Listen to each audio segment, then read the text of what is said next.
A'oudhu billahi samil alim, shaitan rajim, bismillahir rahmanir rahim. Bienvenue à vous tous dans Trésor du Coran à partager, numéro 107. Aujourd'hui, nous allons finir la moitié du signe 65, qui contient la description de cet homme, entre parenthèses bizarre, qui est le prof de Moussa, que Moussa lui-même, c'est un grand prophète, et on va voir ensemble qu'est-ce qu'il a eu de la part d'Allah Azza wa Jal. Et bien sûr, on ne se limite pas à un seul sujet. Vous verrez avec la discussion, en discussion avec ceux qui sont avec moi, Saïd, Radwan, Ahmed et Alexandre, nous allons, Inch'Allah, essayer de faire une salat. Aujourd'hui, promis, Inch'Allah, on va essayer de se limiter à 45 minutes maximum. De toute façon, on ne peut pas faire autrement aujourd'hui, puisqu'après, j'ai un cours. Alors, restez avec nous, Inch'Allah, et à tout de suite. Et lorsque le Coran est lu, orientez votre écoute vers lui et faites taire toute autre voix.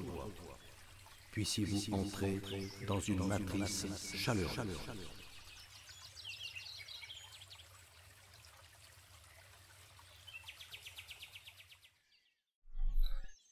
أعوذ بالله السميع العليم من الشيطان الرجيم بسم الله الرحمن الرحيم بسم الله رب العالمين بسم الله العزيز الحكيم بسم الله العزيز الحميد بسم الله العزيز العليم بسم الله الرحمن الرحيم. Bienvenue à vous tous pour cette nouvelle séance Trésor du Coran à partager, bien sûr, la 107, nous sommes le 7 mars 2021. Aujourd'hui, nous allons voir, comme je vous ai dit tout à l'heure, le signe 65, et avec moi, bien sûr, Radwan, Ahmed, Saïd et Alexandre. Allez, on passe à l'autre vue, Inch'Allah, et nous commençons. Avant tout, un petit rappel, bien sûr, par rapport aux formations en cours. Il y a des formations qu'on vous donne à titre, on va dire, public. C'est des formations publiques, telles que Trésor du Coran, ou autres, lors de la connaissance, les veillées coraniques, etc. Et il y a des formations privées, bien sûr, qui sont destinées à des personnes qui sont motivées et qui s'investissent pour suivre ces formations. Parmi eux, nous avons fini la formation de « Apprends à soulager ton dos et à dilater ta poitrine ». Beaucoup de gens ont participé. J'aimerais bien qu'ils témoignent de la qualité de cette formation, ce qu'elle leur a apporté, etc. Ils peuvent témoigner là ou sur les commentaires. Ça peut encourager d'autres à prendre cette formation. Vous avez la possibilité de prendre cette formation maintenant en forme de vidéo, de PDF. Et si vous voulez, bien sûr, comment dirais-je, aller plus loin et essayer de reconstruire votre bait, votre demeure, votre poitrine, se libérer des poids qui vous empêche d'évoluer, monter vers le ciel, eh ben écoutez, vous avez l'atelier, un atelier pratique en visio, un atelier qui se fait en 15 jours sur 2 fois, plus une séance de suivi qui sera dispensée le 25 avril. Alors, 3 dates, 14 mars, 28 mars et le 25 avril, c'est-à-dire après la formation pour revenir et les gens que j'accompagne dans cet atelier pratique. Quand je dis pratique, vraiment c'est pratique, puisque je vais accompagner les personnes pour appliquer la thérapie qui était expliquée dans la formation Apprends à soulager ton dos et dilater ta poitrine. Pour ceux qui veulent bien sûr essayer d'appliquer la thérapie toute seule, eh ben ils peuvent l'appliquer toute seule avec l'aide d'Allah Azza wa Jal, qu'Allah Azza wa Jal les aide. Ceux qui veulent un petit peu gagner du temps et aller directement vers l'essentiel, on va dire ne pas se perdre, etc. Vous avez l'atelier, je vous renvoie simplement vers le site, il y a assez d'informations dedans. Sinon, vous pouvez nous envoyer des mails ou appeler le secrétariat, ils vont vous expliquer exactement cette formation consiste en quoi. On fait un petit rappel, bienvenue déjà pour ceux qui sont avec moi. On fait un petit rappel par rapport au signe, au début, à la moitié du signe 65. Nous avons commencé par le mot fawajada, et traduit par trouvère. Alors, qui peut me rappeler un petit peu ce qu'on a dit par rapport à ce mot, puisque ce mot indique beaucoup de choses. On avait dit que c'était en fait, il y avait beaucoup de moyens déployés pour aboutir à quelque chose. Enfin, wajada était, c'est comme ça qu'on l'avait. C'est-à-dire que le mot wajada, ça veut pas dire simplement trouver, mais trouver en déployant des grands moyens. Voilà. Et bien sûr, c'est ce qu'a fait Moïse, Moussa, pour chercher la science. Alors ceux qui croient que la science s'obtient sans sortir les grands moyens, ils rêvent. Et qu'ils restent dans leurs rêves. Voilà. La science d'Allah, c'est quelque chose de grande valeur. Ça se mérite. Il faut que tu t'investisses de n'importe quelle façon. Tu t'investis. Si tu n'arrives pas à t'investir au niveau temps, argent, investis-toi pour ne pas dormir quand les gens dorment, ne pas travailler quand les gens travaillent, ne pas profiter de cette vie quand les gens profitent des délices de cette vie. Voilà, tu as plusieurs façons pour acquérir cette science. Cette science, il faut lui sortir les grands moyens pour l'avoir, et on le trouve dans Moussa quand il a dit ce voyage de découverte, ce safar, quelqu'un l'autre fois m'a dit safari, quoi. C'est la découverte, c'est un voyage de découverte. Ce voyage, on est à la découverte de la science divine. On dirait qu'il a pompé toute l'énergie qu'ils avaient. Voilà ce qu'on peut dire par rapport à wajada. Abdan min ibadina, qu'est-ce qu'ils ont trouvé? Ils ont trouvé un fidèle obéissant, abdan min ibadina. Alors si on peut dire quelques trucs sur abdan min ibadina, nous, d'ailleurs, la semaine dernière, nous avons cité Ibrahim. Et pourquoi on a cité Ibrahim? Puisque tu ne peux pas prétendre être abd min ibadillah, un fidèle obéissant qui fait partie des fidèles obéissants d'Allah Azza wa Jal, programmé par Allah, sans que tu aies préparé, on va dire, l'ordinateur qui va recevoir cette programmation. Vous savez, quand on veut programmer un ordinateur, il nous faut déjà l'ordinateur qui est prêt à être programmé.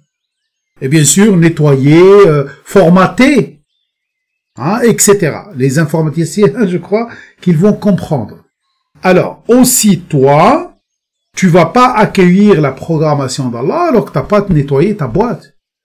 Et ton dos, on a dit que le dos, c'est là où ça stocke l'information. Tu ne peux pas. C'est pour ça, on dit que cette formation soulage ton dos et dilate ta poitrine, c'est le premier chemin. Qu'est-ce qui a amené Allah à nous raconter l'histoire d'un homme, un prophète comme Ibrahim, qui part en plein désert juste pour construire un beit? Sûr et certain qu'il y a une raison. C'est la fondation de toute chose. Alors la fondation de la demeure qui va garantir ta réussite ici-bas et le jour dernier passe justement par cette homogénéisation. Nous avons traité la sourate 2 du 625 à 132, Ibrahim. Comment veux-tu être un fidèle obéissant à Allah alors que tu obéis encore, écoutez-moi bien, tu obéis encore à des choses que tu as stockées dans ton dos qui gouvernent ta poitrine. C'est-à-dire, il y a une règle très simple. Je vais essayer de vous faciliter les choses. Si tu obéis dans ta vie à une qualité, ou à des qualités, c'est-à-dire des qualités divines, si tu obéis à la qualité de la rahma, de la richesse, de l'équilibre, de l'harmonie, etc. Si tu obéis à une qualité, ça veut dire quoi? Quand tu fais les choses, tu le fais et tu sais que tu le fais puisque cela t'est dicté par une telle ou telle qualité. Par exemple, je vais au travail puisque telle qualité me pousse à aller au travail pour l'exprimer.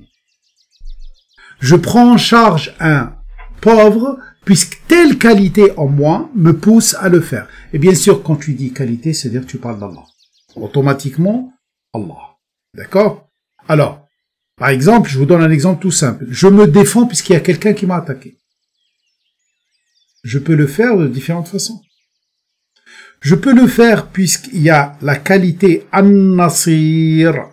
An-Nasir, c'est-à-dire celui qui soutient. C'est la qualité de Nasir, elle me dit, oh, tu vas me laisser en sommeil, là? Il y a quelqu'un qui vient t'attaquer. Alors, moi, personnellement, je m'exprime pas comme ça. Je dis, il y a quelqu'un qui vient d'attaquer Reda, tu vas le laisser faire. Je sais que le seul qui peut me défendre, c'est Allah, on est d'accord. Par contre, Allah, vous le savez très bien que il n'intervient que quand on l'invite. Est-ce que Allah, on l'invite juste avec le blablabla, blablabla? Non. Allah, on l'invite en appuyant sur le bouton de la qualité adéquate. C'est-à-dire, Ya Allah, je vais faire ce que je peux et je t'invite à venir. C'est comme ça que ça se passe. Alors, ça, on dit que tu es abd d'Allah si tu agis comme ça. C'est-à-dire, je me défends, car cela m'est dicté par la qualité An-Nasir, car An-Nasir, qui est Allah, attend de moi de soutenir ma personne. Finalement, ma paire, quoi. Très bien. Sinon, si tu obéis à autre chose, tu peux te défendre simplement puisque tout cela va te défendre, t'est dicté par tes habitudes, tes certitudes, ta haine, tes émotions, etc. Voilà, ça peut être ça. Ça peut être, c'est la peur de demain, de ce qui va arriver demain qui te pousse à te défendre. Là, ça veut dire que tu n'es pas Abdallah. Voilà. Tu peux être poussé par la haine, tu peux être poussé par le sentiment d'injustice, tu peux être poussé par l'excitation, tu peux être poussé par l'incitation ou par l'influence des médias, par exemple. Alors, après tu dis, ouais, je défends une cause. Non, tu défends pas une cause qui est liée à Allah. Tu défends certes une cause, mais qui est une cause qui est liée à quelqu'un d'autre qu'Allah. Ça veut dire que tu te laisses programmer ou par ta haine intérieure, ou par tes peurs, ou par les médias, ou par un ami, ou par l'ego, ou par autre chose. Mais t'es pas en train d'être programmé par Allah. C'est pour ça, à chaque fois que je veux faire quelque chose, je dois freiner et dire Bismillahi ar-Rahmani ar-Rahim. Est-ce qu'il y a autre chose qu'on peut rajouter par rapport à ça? Abdan min ibadina. Le début, c'est de laisser programmer par Allah jusqu'à arriver à la programmation ultime quand il va te donner les moyens, il va te programmer, il va te donner les modes d'emploi, le kitab, et après il va te donner la vraie science, la science quantique, le hikmah, etc. Très bien, et tout cela, on va le voir dans la fin du signe 65. Mais avant tout cela, une nouvelle, j'espère que ça va durer, c'est les questions des participants au rappel. C'est-à-dire qu'il y a des questions, voilà, que je peux trouver moi intéressantes, voilà, et aussi par respect à cette question, il y a quelqu'un qui a dit, Salam professeur Kadri, je suis beaucoup de vos conférences et elles me semblent vraiment très intéressantes. Cependant ici, vous critiquez Internet, les ordinateurs et les téléphones portables, mais pourtant vous les utilisez quotidiennement. Internet vous permet notamment de diffuser à grande échelle les enseignements halak, donc ça n'a pas que de mauvais, je pense. Enfin là, voilà, je comprends pas que l'on puisse condamner une technologie dans sa totalité alors qu'on l'utilise quotidiennement pour ses activités et qu'elle facilite notre travail. Je vais vous dire pourquoi j'ai choisi cette question. Cette question m'a poussé, moi, alors c'est pas cette question je me suis posé cette question avant. Voilà. Mais que quelqu'un me la pose, ça m'a poussé encore à chercher et à dire, tiens, Reda, oui, peut-être tu es dans une contradiction. Et puisque j'aime pas être des nombres dénégateurs, alors je vous présente cette question et on va, 5 minutes, rapidement, voir un petit peu qu'est-ce qu'on peut répondre à cette question. Qu'est-ce qu'on peut dire à cette personne. C'est à vous la parole.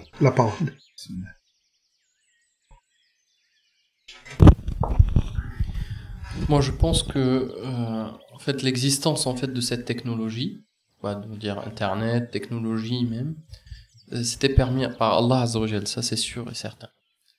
Je pense que la critique, c'était pas en fait pour l'utilisation de la technologie ou l'existence de la technologie, mais c'est juste que en ayant cette technologie, de mon point de vue, on a négligé Allah Azza wa Jal. On se sentait en fait très puissant et indépendant d'Allah Azza wa Jal. Je pense que la critique, de mon point de vue, la critique c'est uniquement comment on profite pas en fait comment on profite de cette technologie, mais il faut pas se sentir indépendant et puissant en fait et négliger en fait Allah Azza wa Jal et l'enlever de cette équation. Oui, Voilà.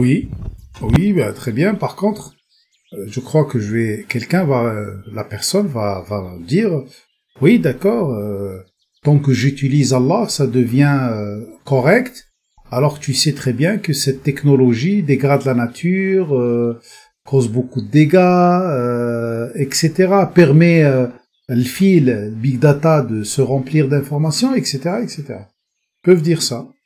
Moi, je répondrais que quelle était l'intention d'Allah dans la diffusion de cette technologie, qu'on ait accès à cette technologie. Moi, je pense, c'est mon avis personnel, que cette technologie, elle nous permet d'avoir une approche que les anciens n'avaient pas forcément, au niveau, par exemple, quantique. Maintenant, quand on parle de processeurs, tu vois, ça c'est quelque chose de virtuel, etc., notre génération, elle peut se l'imaginer, alors que les anciens ne pouvaient pas. Donc en fait, c'est d'une certaine façon, on pourrait dire que c'est même un don d'Allah de nous avoir fait donner grâce de cette technologie. Maintenant, comme dit Redouane, tout dépend comment on l'utilise. Voilà mon avis. Exactement. C'est bon? Très bien. Alors, moi, ça me ramène à quelque chose qu'on a fait, certains qui sont là, on l'a fait depuis des années, hein. C'est le signe 2782 de la sourate Naml, sourate des fourmis. وإذا وقع القول عليهم أخرجنا لهم دابة من الأرض تكلمهم أن الناس كانوا بآياتنا لا يوقنون. Ce signe, lorsque le dire se présenta à eux, nous ferons sortir pour eux une bête de la terre qui leur parlera. Devant nos signes, les humains étaient sans certitude. Vous vous souvenez à l'époque, j'ai déjà parlé de ça plusieurs fois, je vous dis que Debba, en tout cas pour notre actualité à nous, c'est l'informatique. Et c'est toute cette intelligence artificielle qui permet tout ce qui est automatisme. Très bien. Pourquoi Allah Azza wa Jal a laissé apparaître cette science alors qu'il sait que, elle va être servie, c'est-à-dire il y a Pharaon qui va se servir de cette technologie pour nous asservir. C'est elle qui a permis à certains certains, entre parenthèses, qui font du mal à nous opprimer. Voilà. Pourquoi Allah, il a laissé faire? On sait très bien que, comme il l'a dit Alexandre tout à l'heure, Allah Azza wa Jal ne laisse faire que pour les bonnes choses. Sûr et certain. Et il le dit à la fin. Il dit que les humains étaient sans certitude. C'est-à-dire, bon, c'est pas la peine que je rentre dans le détail de la traduction, etc. On a déjà parlé de ça. وَإِذَا وَقَعَ الْقَوْلُ عَلَيْهِمْ, quand le dire, non.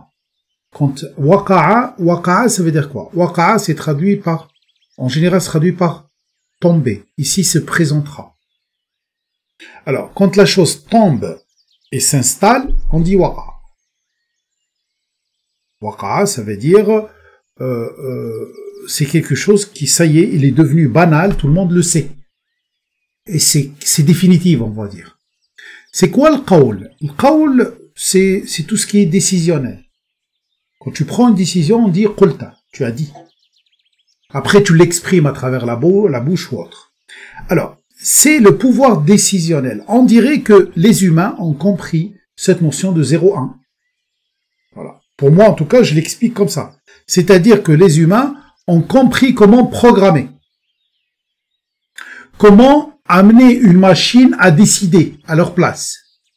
Voilà, c'est dans ce sens-là. Akhrajna lahum, nous avons fait sortir. Nous avons déjà parlé avant de cette notion de nous. Nous.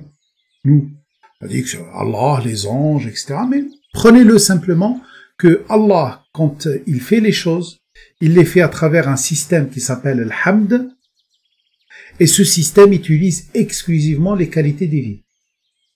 Quand il y a plusieurs qualités qui interviennent, ça devient nous. Ça veut dire Allah, à travers ses qualités, il exécute ce qu'il veut. Alors Allah, il a permis la sortie de quelque chose, et c'est qui bien sûr qui a exprimé ces qualités? C'est les humains. C'est pour ça l'humain on l'appelle khalif. C'est-à-dire il est remplaçant, on va dire. Voilà, vicaire. Il est lieutenant. Eh ben, l'être humain a fait sortir à partir de la matière une bête, un ordinateur ou autre. Tukallimuhum, c'est-à-dire elle parle aux gens. Elle communique avec les gens. Et regardez ici, il dit tukallimuhum, tous en même temps. Voilà, on dirait qu'elle leur parle, mais tous en même temps. Voilà. Elle leur parle, et ça leur parle, et elle échange avec eux, etc., etc. Pourquoi Allah t'a fait tout ça? Pour réaliser plusieurs choses. Donc, 1. Pour que l'être humain comprenne comment fonctionne l'âme et le corps. Comment il fonctionne. Pour que l'être humain comprenne comment il peut réaliser des choses à travers la pensée. Ah oui. C'est ça. Regardez, ces mêmes personnes qui ont inventé l'informatique, ils avaient des connaissances sur l'âme et le corps. Et la relation avec le ciel, etc. Bon, bien sûr, ils l'ont caché pour gagner un petit peu de sous. C'est cela qu'Allah cite dans le Coran. Il dit qu'ils gardent l'information pour eux, qu'ils ont trouvé dans le kitab, dans le mode d'emploi, juste pour gagner un vil prix. Mais finalement, l'informatique qu'ils ont diffusée à grande échelle, elle est en train d'apprendre aux gens comment fonctionne exactement leur corps, leur esprit. Vous savez très bien, la semaine dernière, on a parlé du dos, on a parlé de la poitrine, etc. Et ça nous amène à, comment dirais-je, avoir des exemples concrets pour comprendre comment fonctionne notre esprit. Ça s'arrête là? Non, ça s'arrête pas là. C'est aussi pour enseigner à ceux qui ont le kitab, ceux qui sont proches d'Allah Azza wa Jal, et qui ont un type de kitab, un type de mode d'emploi, de les initier pour la science quantique, puisque la science quantique fonctionne à peu près comme l'informatique. Mais finalement, les requêtes qu'on envoie sont des esma. C'est pas autre chose. Ça se base sur la... Voilà. Ça, en général. Alors, si Allah a permis l'existence de cette chose, pourquoi? Il a permis l'existence de cette chose puisqu'il y a un côté, on va dire, bon, comme tu l'as dit tout à l'heure, et il y a le côté mauvais. Tant qu'il y a cette chose qui permet quelque chose d'extraordinaire, qui est la communication, jamais le Coran n'était partagé comme maintenant, on est d'accord? Voilà, c'est grâce à cette informatique. Mais simplement, qui a permis l'existence de l'informatique? C'est Allah, c'est un cadeau d'Allah Azza wa Jal, et on en profite, par contre, dans des limites. Par exemple, est-ce que vous avez déjà vu, même si on a beaucoup de vues, est-ce que vous avez déjà vu qu'on a mis de la pub sur YouTube, par exemple? Jamais. Voilà. Dans certaines limites. Et en même temps, on dénonce cette chose-là, en attendant autre chose, Inch'Allah, qui va arriver. Wallahu a'lam. J'espère que c'est clair. Est-ce qu'il y a des choses que je peux rajouter? Voilà. J'espère que c'est clair, parce qu'il y a les commentaires en bas et on reviendra, Inch'Allah, une autre fois. On passe au signe 65. فوجد عبدا من عبادنا آتيناه رحمة من عندنا وعلمناه من لدنا علم. Qu'est-ce qu'il a eu, ce abd? Moi, je vois ici deux choses. Est-ce que vous voyez autre? En gros, il a eu deux choses. Il a eu quoi? Il a eu Rahma, il a eu l'ilm ladun. Rahmatan min indina, il a eu quoi d'autre? L'ilm. La science. Voilà, il a eu la rahma, il a eu la science. Ouais, bah c'est ça. Alors, ataynahu, ça veut dire quoi? Ata, ça veut dire qu'on a produit quelque chose qui était dans l'invisible, il devient visible. Quelque chose, Allah Azza wa Jal a produit quelque chose pour lui qui est une rahma. Qu'est-ce que la rahma? La rahma, c'est une situation protectrice et chaleureuse. C'est ça la rahma. D'ailleurs, faut toujours demander à Allah Azza wa Jal qui nous donne la rahma. C'est qui a demandé rahma dans cette sourate au début? Ashab al-Kahf? Oui, les gens de la caverne. Ils ont dit وَهَيْ لَنَا مِنْ أَمْرِنَا رَشَدًا آتِنَا مِنْ لَدُنْكَ رَحْمَةً. Donne-nous de ta part une rahma. Voilà. Alors, rahma, c'est quelque chose d'énorme. Si, ou tu es dans le rahim, chez rahim, tu es invité chez rahim, ou tu es chez rajim. Rahim, ça veut dire tu es entouré de chaleur de protection. Et Rajim, c'est tu es complètement déstabilisé. Tu ne peux pas être dans les deux à la fois. Ou tu es là, ou tu es là. Et c'est qui te donne cette rahma? C'est Allah. Et pourtant, l'orthographe, c'est juste un point.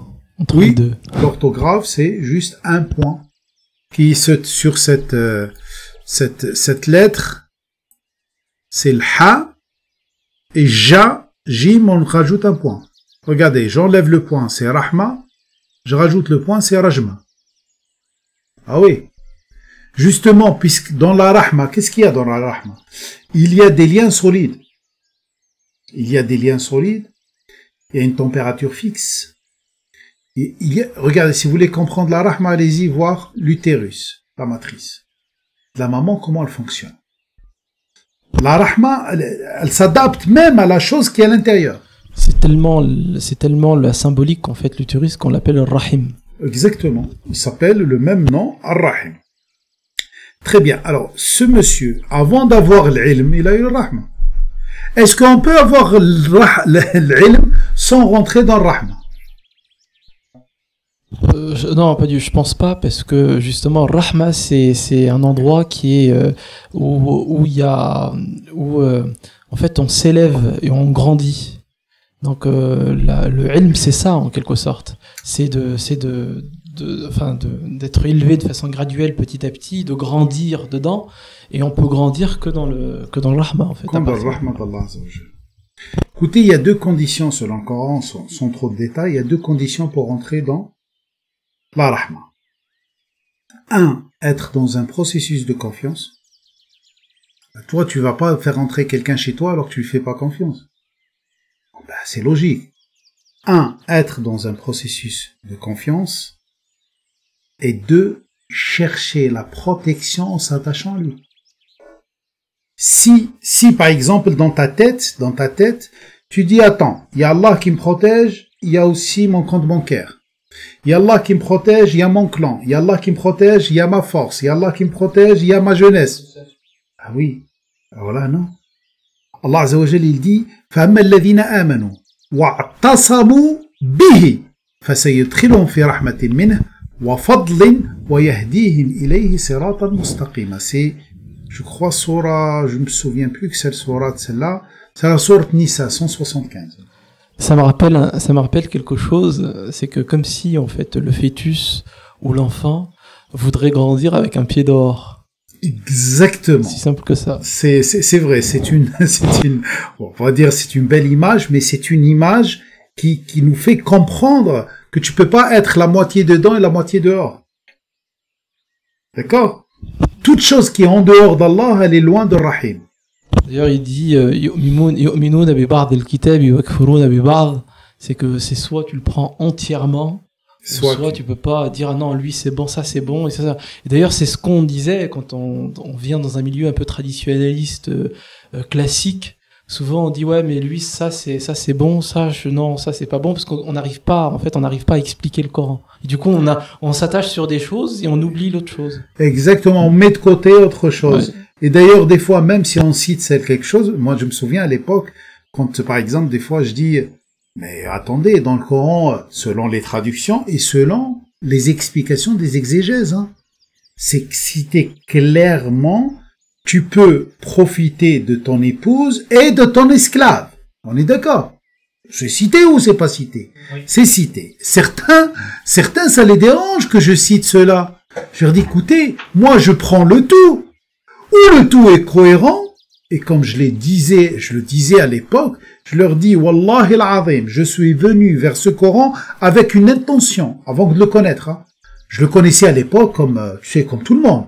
Mais quand je suis venu à la recherche dans le Coran, j'ai dit, Ya Allah, ou ce livre, je vais l'adopter, et il va rentrer dans mon cœur, ou je vais le jeter à la poubelle. Certains, ça les a choqués, ceux-là. Je leur ai dit, bah oui, si je le trouve non cohérent, ça veut dire que ça vient pas d'Allah. Ça veut dire qu'il est ailleurs, le Coran. C'est pas dans ce livre que j'ai hérité de mes parents. C'est logique. D'ailleurs, ça nous ramène à l'un des, je crois, le 3e verset de Sourate Al-Kahf. وَلَمْ يَجْعَلْ لَهُ عِوَجًا. Et donc c'est tout le contraire en fait de ce Le qu'on essaye. premier signe. Ah, c'est le premier. Alhamdulillah. C'est le premier exactement. C'est tout le contraire de ce qui est enseigné de façon classique. D'accord. Alors, si tu veux la rahma d'Allah, matrice qu'Allah met à ta disposition, deux conditions. Soit dans un processus de confiance. Ah, t'es pas encore mu'min, hein. Tu es dans un processus de confiance. Soit dans un processus de confiance, tu peux être déstabilisé des fois, mais tu reviens. À chaque fois que tu prends conscience que tu fais pas vraiment confiance à Allah, ah, ya Allah, astaghfirullah, aïe, aïe, aïe. Non, non, là, je dois lui faire confiance et tu continues. Et la deuxième condition, c'est que tu t'attaches fermement à lui et tu sais que tu le sais et tu commences à l'admettre à 1000% qu'il y a que lui qui peut te sauver, qu'il y a que lui qui peut être utile pour toi, etc., etc. Et même s'il y a quelque chose d'autre, c'est lui qui va la mettre à ta disposition. C'est pas la chose en elle-même, comme ça elle te vient pas tant il est. N'oublions pas de demander Rahman d'Allah Azza wa Jalla, Rabbana la tuzigh qulubana ba'da idh hadaytana wa hab lana min ladunka rahma innaka antal wahhab. Dans sourate Al-Imran, sourate 3, signe 8 je crois, tu dis Ya Allah, ne fais pas chavirer notre cœur alors que tu nous as déjà guidés. Rabbana la tuzigh qulubana ba'da idh hadaytana offre-nous sans limite, sans tenir compte même de ce que je suis, puisque c'est difficile d'être toujours dans un processus de confiance, etc. Quoi, ya Allah, une matrice qui vient de ta part, tu es Al-Wahhab. Al-Wahhab, vous savez, c'est celui qui donne sans condition, comme ça. Voilà, ça vient comme ça d'un seul coup. Alors bon, profitons de ce doua et de cette pensée. Oui, Ahmed? Non, le Wahhab, oui, justement, c'est ce que tu disais, c'est ça, et surtout celui qui surprend, en fait. Celui qui surprend. Wahhab Alik. Et Hablana, ça me rappelle, là, c'est un truc, dans le dialecte, quand on voit une belle voiture, on dit Habla. Habla, c'est comme, ça se transforme, en fait, c'est pas une folie, mais je sais pas s'il y a un lien, en fait, finalement. Peut-être, hein, peut-être, tu sais que surtout dans le dialecte, on a beaucoup de surprises. En tout cas, moi, ça me fait rappeler de Hubub al-Riyah. C'est Rih. Tu vois le vent? Le vent, c'est une grande pression. Il y a une petite pression. Quand ça vient, c'est naturel. Tu vois, et d'un seul coup comme ça. Alors toi, tu te mets en position de pauvre, fragile, comme un embryon qui demande protection. Et comme ça, tu reçois Ar-Rahman. Vous savez, il y a plusieurs choses qui proviennent d'Allah, si je peux rappeler certaines choses. 1. La vérité durable. Le haqq provient d'Allah. 2. La rahma provient d'Allah. Elle vient dans le cas de la maladie, comme dans le cas de Ayyub. Et elle vient aussi pour le sauvetage, comme dans le cas de Lot. Vous savez, Lot était sauvé grâce à une rahma d'Allah. Il était sauvé d'une façon, il n'était pas sauvé comme Nuh, il a préparé un vaisseau, etc. Non, l'autre, c'était du jour au lendemain, il était sauvé avec une rahma d'Allah Azza wa Jal. Rahma d'Allah Azza wa Jal, c'est-à-dire c'est une matrice. Et quand on dit matrice, ça me fait rappeler aussi l'informatique. Un programme divin qui surprend tout le monde et qui permet de sauver un parmi 1 million, ou 2 parmi 2 millions, ou 5 parmi 10 millions. Voilà, c'est une rahma d'Allah Azza wa Jal. Ou une rahma d'Allah qui vient pour celui qui est très très très très malade. Tous les médecins ils vont lui en dire tu vas mourir, tu vas souffrir, il n'y a aucun remède pour ta maladie. Et Allah Azza wa Jal va lui faire une rahma, hein, et il va lui faire rentrer dans une matrice qui va remédier, elle va le rendre comme un nouveau bébé, quoi, comme un nouveau-né. Voilà, cette rahma, comme c'était le cas de Ayyub, Job. Voilà. Troisième chose aussi, ou plutôt la quatrième chose que vient d'Allah, c'est le Kitab al-Mubin. Alors, Kitab al-Mubin, c'est traduit par le livre explicite, l'écriture explicite. Al-Kitab, c'est le mode d'emploi.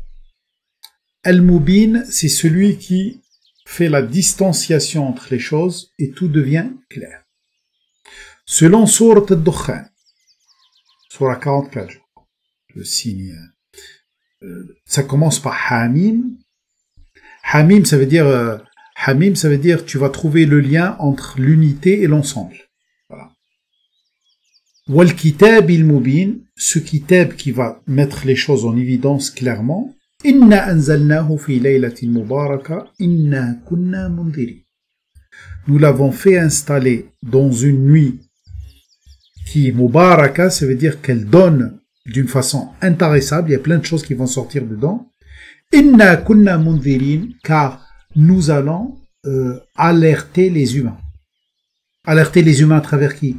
À travers un être humain qui reçoit un kitab, qui reçoit une information que les autres n'ont, qui va lui indiquer clairement qu'est-ce qui va arriver plus tard.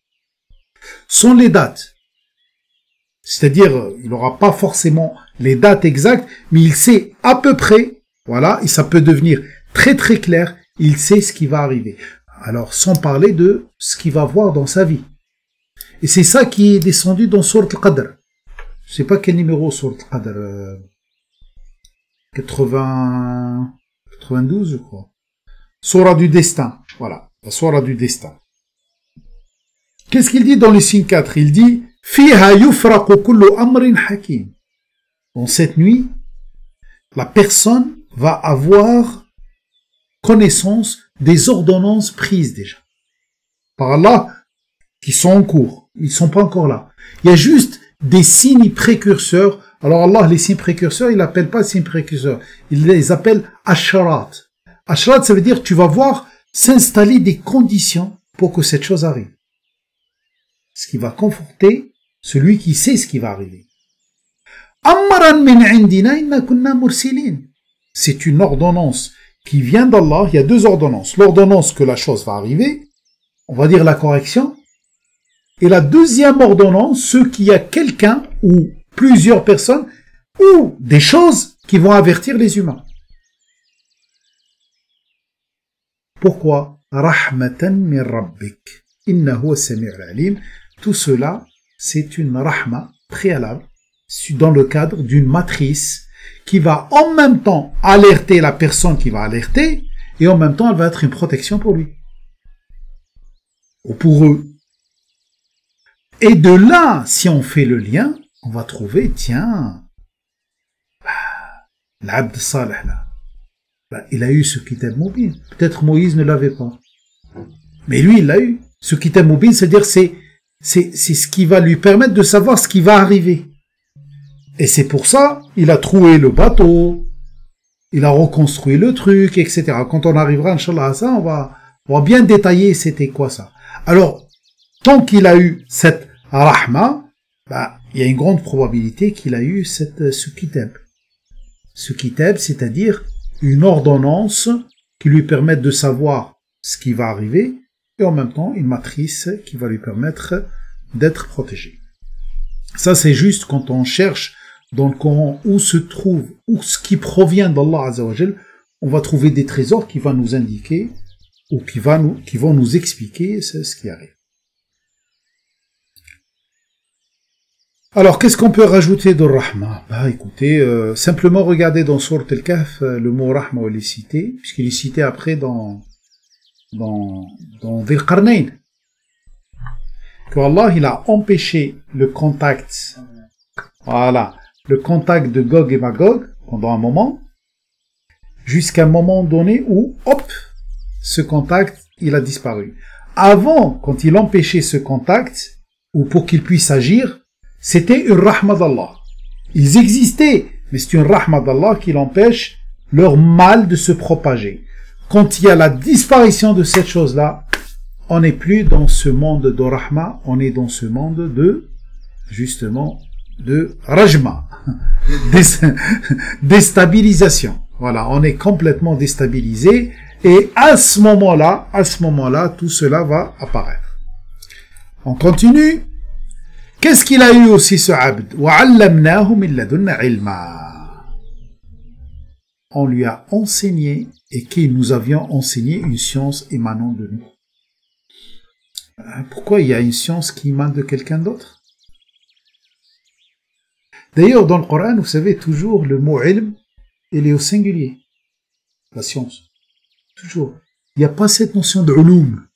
Ulum, c'est-à-dire plusieurs sciences. Une seule science. Une seule science. Une seule science. Et ceux qui n'ont rien compris, ils l'ont rendu plusieurs sciences. Bien sûr, comme ils ont rendu un seul Dieu, plusieurs divinités. Il n'y a pas la biologie et la physique et les mathématiques. Non, ils sont pas séparés. Tout va ensemble. Tous ils obéissent aux mêmes définitions, aux mêmes règles. Tu vas utiliser les mêmes procédés dans tout. Tu utilises le même procédé pour soigner le psychique comme pour soigner le corporel. C'est la même chose. C'est la même chose. Tu veux construire, tu veux acheter une maison. Bah, t'as des critères, non? Tu veux acheter des chaussures. T'as d'autres critères. Tu veux acheter une voiture. T'as d'autres critères, non? Chez Allah, non, ça n'existe pas. Quand tu veux acheter une voiture, des chaussures, une maison, les mêmes critères. C'est-à-dire, tu vas pas te perdre. Tu vas juste choisir le confort et la sécurité. Tout le reste, c'est complémentaire. Mais l'essentiel, c'est le confort et la sécurité. Hein? Les chaussures, c'est quoi? Confort et sécurité, c'est tout. Voilà. Après le reste, tu vas me dire l'esthétique, ça c'est après. La maison, c'est quoi? Confort et sécurité. Le reste, c'est quoi? Bah, le reste, c'est en plus. Mais ça, tu ne peux jamais les négliger. Et c'est ça, toute la science divine, elle se base sur des qualités. Alors, qu'est-ce qu'on peut dire par rapport à cette science? وَعَلَّمْنَاهُ مِن لَدُنَّا عِلْمًا.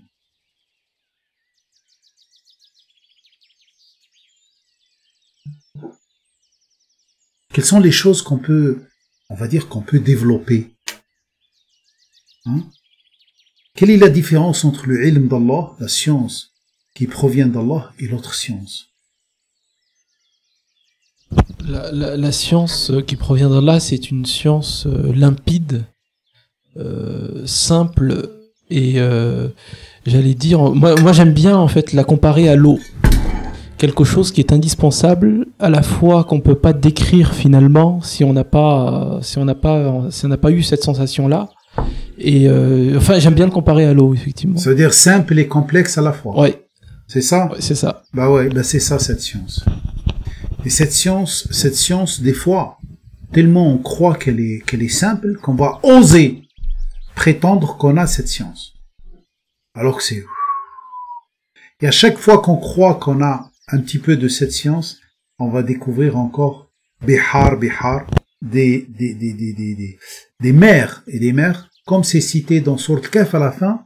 لو كان البحر مدادا لكلمات ربي لنفد البحر قبل أن نفد كلمات ربي ولو جئنا بمثله مددا. Si c'était cette mer, c'était la symbolique des kalimat, ça veut dire l'ensemble des valeurs de cette science. Ah bah écoutez, on a besoin de toutes les mers et on ramène d'autres mers, voilà, et on va écrire, comme il y a dans un autre verset, si les arbres étaient des plumes, etc. Et ça ne finit pas. C'est pour ça Allah il dit Inna a'tainaka al-kawthar. Je peux vous dire juste des informations importantes pour que vous puissiez continuer à analyser bien sûr ce signe. C'est que Allah ici il dit Atainahu rahmatan min indina. De notre part, qui provient de chez nous. Il y a plusieurs choses qui proviennent de chez Allah Azza wa Jal. Il y a tafsil al-ayat, le détail des signes. Si tu veux, par exemple, détailler un signe, allez, regardez. On voit, par exemple, que dans cette vie, il y a, actuellement, par exemple, il y a tel événement. Quand tu veux le détail, tu vas où? Tu vas sur Google. Tu vas poser des questions à des humains. Tu vas où? Tu peux trouver ça que chez Allah Azza wa Jal. 2. Sultan.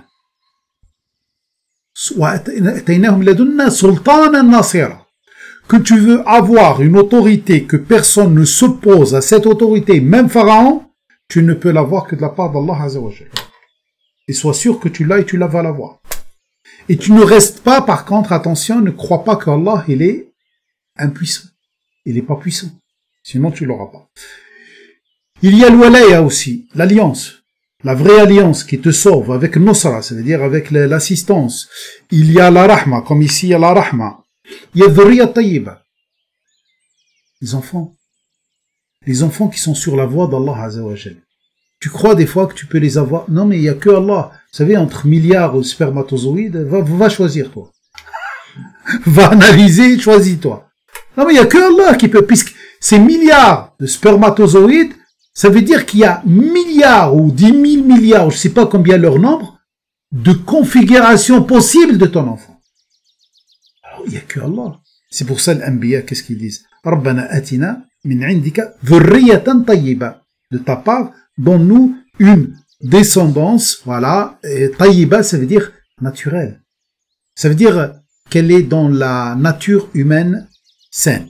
Il y a bien sûr le salaire, l'ajr al-azim. Si tu veux un salaire azim, azim ça veut dire quoi? Ça vient de tous les côtés. Des salaires ça vient de tous les côtés. Ça, il n'y a que Allah Azza wa Jal qui peut te le donner. En tout cas, il y a rizq, il y a aussi la base de données. La base de données, le Coran. Il y a le rappel aussi. C'est Allah Azza wa Jal qui peut te rappeler. Voilà. Tout cela, tu dois le demander à Allah Azza wa Jal. Il y a aussi le hanan, la délicatesse. Tu es traité avec délicatesse. Même pour te corriger, il va te traiter avec délicatesse. Pas comme tout le monde. Ah oui, c'est incroyable. Quand on comprend ces choses-là, notre vie change. Même si il est obligé de te corriger. Quand je dis obligé, ça veut dire qu'il a pris le choix de te corriger puisqu'il sait que c'est bien pour toi. Il va te prendre avec délicatesse, une petite correction, quoi. Tu vois, il y en a un qui va tomber, il va se casser l'os. Ben, toi, tu vas juste glisser un petit peu, tu vas te reprendre et là, vite fait, tu te rappelles. Tu te rappelles puisque tu as déjà demandé à Allah d'utiliser la délicatesse avec toi dans le réveil, pour qu'il te réveille. Vous voyez, c'est des choses qui sont très importantes à comprendre. Et bien sûr, bon, il y a tellement de choses à dire, mais le temps nous rattrape. Il y a aussi, j'aimerais bien vous interpeller sur les conditions de l'ilm. Pour avoir l'ilm d'Allah, il y a des conditions. Il y a tellement de conditions, je vais en citer quelques-uns. Pour que tu puisses prétendre de l'ilm d'Allah, la science qui provient d'Allah Azza wa Jal, tu dois activer chez toi Sami'. Sami', ça veut dire celui qui capte les fréquences divines. Alors il y a une notion d'homogénéisation déjà. Tu as Al-Hakim.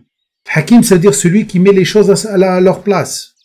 Il y a l'Wasi'. L'Wasi', ça veut dire celui qui est large. Ne te limite pas à une décision. Tu dis, ah, sûr et certain que c'est comme ça et tu essaies de la prouver. Non, reste large. Wasi'. L'Wasi'. Il y a l'Aziz. Celui qui donne de la valeur à cette science. Pour ça, Surat Al-Qadr, c'est celui qui connaît la valeur d'Allah Azza wa Jal. Surat le destin. Qadr. Wa ma qadarullah haqqa qadrih. Ah, Allah Azza wa Jal, toi tu considères une science d'un humain ou une parole d'un humain comme la parole d'Allah et après tu vas me dire que j'ai donné à Allah sa valeur et tu prétends avoir la science divine. Aussi Al-Khallaq, la créativité. Aussi Al-Shakir. Al-Shakir, ça veut dire quoi? Shakir, c'est le reconnaissant, c'est ça. Tu as une information, tu l'utilises en attendant une autre. Tu as une information, tu l'exploites, en attendant une autre. Toujours. Et qu'est-ce que tu fais de cette science? Bah, tu dois l'utiliser avec toi en premier lieu. Al-Shakir. Al-Fattah. Celui qui n'hésite pas et qui comprend qu'il y a la clé pour toute chose, et toute porte, la science, c'est des portes qui sont fermées, et chaque porte, elle a une clé. Et la clé, elle est à côté de la porte. Il faut pas chercher ailleurs, et il faut attendre jusqu'à qu'elle s'ouvre pour toi. Vous savez, la science, je donne toujours cette image, et je la grave dans ma tête, hein. La science, comme il a fait Moussa, il a dit, je vais pas m'arrêter jusqu'à que je la trouve. Imaginons une porte, et tu passes d'une pièce à l'autre. Chaque pièce, il y a des trésors. Et après, bon, tu as exploité les trésors, tu les as ramassés, etc. Et tu vas passer dans une autre pièce pour explorer les trésors. Donc la porte n'est pas fermée, ne la force pas. Reste à côté, patiente et attends. Voilà. Simplement, c'est tout. Voilà les indispensables, on va dire, pour l'ilm. qu'est-ce que je peux aussi dire? Est-ce que cela, ça vous interpelle un petit peu? Je sais que la science aujourd'hui, elle est très spéciale puisque malheureusement on était pris par le temps, puisque j'ai un cours après, dans un quart d'heure. Mais alors on va essayer un petit peu de donner quelques conseils, voilà, pour justement aller vers cette science qui est normalement le but de chacun de nous. Chacun de nous, quand il a des enfants, il pense à quoi en général? Il pense qu'il allait à l'école, qu'il apprend une science humaine, simplement, on est d'accord. Après, il va grandir et après, il va trouver un travail grâce à cette science. C'est à ça qu'on pense, non? Qui a déjà pensé que moi, je veux mon enfant que je désigne Allah comme son professeur? Avant que l'enfant soit conscient, d'ailleurs. Et c'est extraordinaire. D'ailleurs, je vous dis plus. Je vous dis des choses incroyables. Actuellement, par exemple, vous savez que ici à l'Institut, on donne les cours pour enfants. Les cours de développement spirituel pour enfants. Vous savez c'est quoi ces cours pour enfants? C'est donner la science divine aux enfants. Dès leur jeune âge. Vraiment cette science. Ce que je vous enseigne là, ce que je suis en train de dire là. Simplement, est-ce qu'on est conscient que c'est quelque chose d'important pour nos enfants ou non? Ben justement, il y a cette notion qui doit changer. Ça, c'est le premier conseil. On doit changer ça dans notre esprit et dire la chose la plus importante, c'est l'information. Mais quelle information? L'information divine. Comprendre la notion d'actualisation. Tu ne peux pas comprendre la science divine, tu ne peux pas, c'est-à-dire avoir la science divine, sans comprendre que cette science s'actualise. C'est-à-dire aujourd'hui, tu as compris ça, et après un an, tu vas comprendre autre chose. Ça ne veut pas dire que la première, c'est faux. Non, c'était actuel à l'époque. Maintenant, c'est plus d'actualité, mais il y a autre chose. C'est clair. La deuxième chose, pas de précipitation. Wala ta'jal bil Qur'an. Attention de te précipiter avec le Qur'an. Le Qur'an, il vient doucement. Vous savez, on dit que il était distribué sur 23 ans, donné sur 23 ans pour le prophète. C'est un signe. C'est-à-dire, warattalnahu tartila. Voilà. Et c'est un Coran, ja'a ala mukth. C'est-à-dire, il t'envoie une information jusqu'à ce que tu la digères, il t'envoie une autre, etc., etc. Et il faut pas se précipiter. Des fois, tu as une information en bloc, patiente, digère-la doucement. Ne te précipite pas. Ne dis pas que c'est une mauvaise information ou une information extra patiente et dis toujours wa qul rabbi zidni ilma. C'est le signe Sourate 20, 114. Sourate 20, signe 114, comme les 114 sourates du Coran. Wa qul rabbi zidni ilma. Et dis toujours, quand tu arrives à quelque chose, dis toujours, Ya Allah, accrois. Accrois ma certitude, accrois ma science. Aussi, tu ne dois jamais oublier qu'il t'a privilégié. À chaque fois qu'il te donne cette science, tu ne dois jamais oublier qu'il t'a privilégié. Puisqu'Allah Azza wa Jal, qu'est-ce qu'il dit dans Sourate An-Naml, Sourate des fourmis 15? Il dit وَلَقَدْ أَتَيْنَا دَاوُودَ وَسُلَيْمَانَ عِلْمًا. David et Salomon ont eu un ilm. Sûr et certain, c'est un ilm qui leur a permis plein de choses. On est d'accord. On parle de la science de David et Salomon. وَقَالَ, qu'est-ce qu'ils ont dit tous les deux? La même chose. Alhamdulillahi alladhi faddalana ala kathir min khalqih. L'admiration extrême, elle est envers Allah, qui nous a privilégiés par rapport à beaucoup de sa création. Non. Ala kathir min ibadihi al-mu'minin. Parmi ses fidèles obéissants, confiants. C'est pas, ils cherchent la confiance. Confiant. C'est-à-dire qu'on peut être un type confiant et parmi la catégorie des confiants, mais on n'a pas ce ilm. C'est logique. Alors, il faut pas aussi regarder celui qui a l'ilm avec envie maladive, on va dire. Voilà. Tu peux admirer Allah qui donne à qui il veut, mais attention de te tromper. Qu'est-ce qu'il y a d'autre aussi? Quelle est l'école du vrai savoir? Je vous pose la question. L'école, c'est qui le vrai professeur? C'est qui l'école du savoir? Le vrai professeur, c'est Allah. C'est Allah. Ouais. Et donc l'école, c'est l'école d'Allah.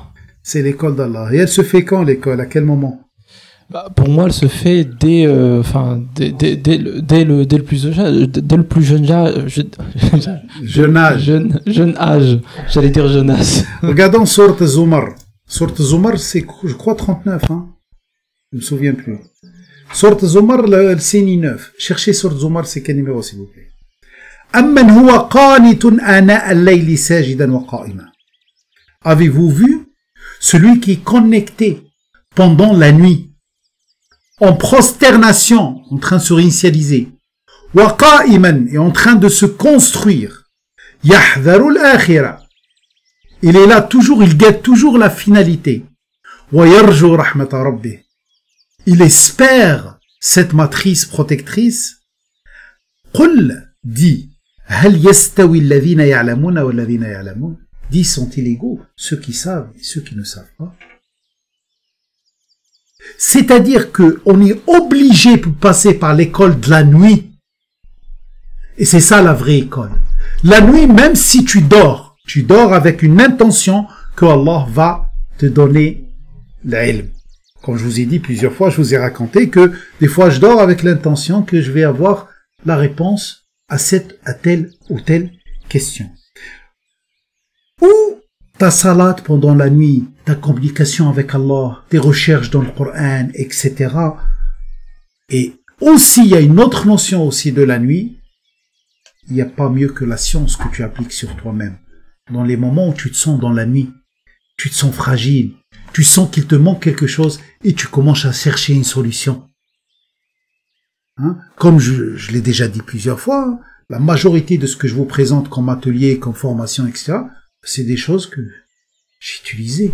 J'ai essayé d'évoluer vers Allah et après il m'a dévoilé des choses et que je partage avec vous. C'est ça le meilleur ilm.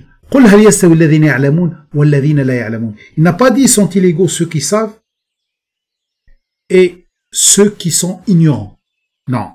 Il dit sont-ils égaux ceux qui savent et ceux qui croient savoir. La ya'lamun, c'est-à-dire ceux qui ne sont pas dans la certitude. Ils sont simplement dans la conjecture. Innama yatadhakkaru ulul albab. Quand tu vas comprendre tout cela, tu vas comprendre que ce rappel, il n'y a que ceux qui vont vers les profondeurs qui vont le comprendre. Ce rappel-là. Voilà.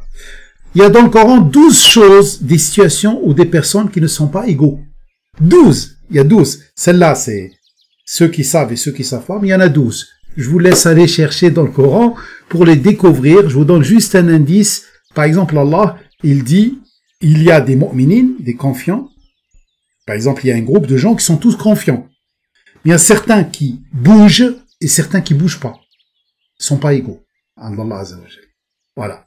Il y a aussi toute chose qui est naturelle et toute chose qui n'est pas naturelle. Ils sont pas égaux. Quand tu vas acheter au marché maintenant, attention. Ne crois pas que la chose naturelle, c'est comme la chose qui n'est pas naturelle. La chose naturelle, tayyiba. La chose qui n'est pas naturelle, khabitha, etc. Alhamdulillahi Rabbil Alamin. On s'arrête là aujourd'hui. N'oubliez pas d'aller sur le site pour voir le pack formation et l'atelier pratique. Vous avez la possibilité d'acheter la formation et le pack. La formation, c'est 4 heures de formation en vidéo, plus PDF de la présentation. Et bien sûr, 5 heures d'atelier pratique, plus une séance de suivi, même 2, 3. Souvent, vous savez, dans mes formations, j'organise plusieurs séances de suivi. C'est pour le 14 et le 28 mars, ne l'oubliez pas. Ahmed. Ceux qui se sont inscrits à la formation, ils ont un lien spécifique pour s'inscrire à l'atelier. Il ne faut pas qu'ils passent par ce Ah oui, bien sûr, parce que c'est pas le même prix. Ceux qui ont déjà fait la formation, ils ont un privilège avec un lien que j'ai envoyé spécialement pour eux. Avec un tarif spécial, tarif bas, puisqu'Allah Azza wa Jalla, il dit, sont pas égaux ceux qui sont venus en premier et ceux qui sont venus en dernier. Comme ça, on applique le Coran al-Karim, bi'idnillah Azza wa Jalla, à la lettre. Croyez-moi, c'est un atelier qui va bouleverser votre vie, qui va la changer complètement. Simplement, il faut que vous soyez décidés à changer votre vie, sinon ça sert à rien de venir à cet atelier. Votre investissement par rapport à ce que vous allez avoir, c'est rien du tout. C'est bon, on arrête là, Inch'Allah. Écoutez, alhamdulillahi Rabbil Alamin, le message était envoyé. Si on s'est trompé, sûr et certain que ça vient de nous. Et si on a dit quelque chose de vrai, sûr et certain que ça vient de lui qui nous a chargé de le transmettre. Walhamdu lillahi rabbi al-alamin. Barakallahu fi.